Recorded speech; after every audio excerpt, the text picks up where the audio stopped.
वाहिगुरु जी का खालसा, वाहिगुरु जी की फतेह। पता है ऐसा क्यों कहते हैं? आइए आज बात करते हैं उस दिन की जब खालसा सिर्फ एक शब्द नहीं, जीने का एक तरीका बना। बैसाखी का दिन था, ईयर 1699। आनंदपुर में हजारों लोग इकट्ठा थे और मंच पर थे सिखों के 10वें गुरु, गुरु गोबिंद सिंह जी। उन्होंने तलवार उठाई और बिना गुस्सा, बिना शोर बस कहा कि मुझे एक ऐसा सिख चाहिए जो धर्म के लिए अपना सर दे सके। पूरी भीड़ सन्न रह गई। सोचिए, यहाँ हाँ कहने के लिए कितना निडर होना होगा। थोड़ी देर बाद एक व्यक्ति आगे बढ़ा। गुरुजी उन्हें एक टेंट के अंदर ले गए और कुछ देर बाद गुरुजी एक खून भरी तलवार लेकर बाहर आए और उन्होंने फिर से पूछा, क्या कोई और है? ऐसे एक नहीं, दो नहीं, पूरे 5 लोग अपना सर देने को तैयार थे। गुरुजी एक एक करके उन 5 को टेंट में ले गए और हर बार तलवार के साथ बाहर आए। भीड़ अभी भी सन्न थी, लेकिन फिर जब वो टेंट खुला तब बाहर आए वही 5 लोग, जीवित,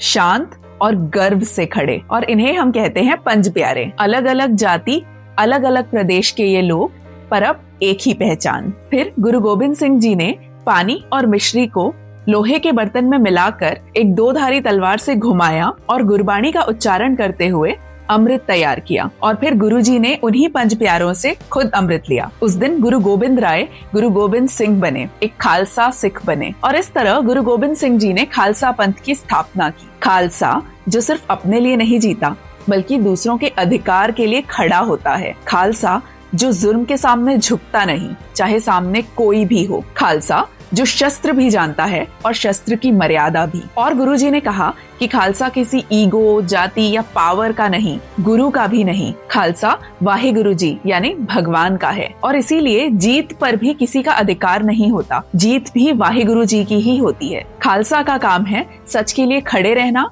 और बाकी सब कुछ वाहिगुरु जी पर छोड़ देना। और इसीलिए कहते हैं वाहिगुरु जी का खालसा, वाहिगुरु जी की फतेह।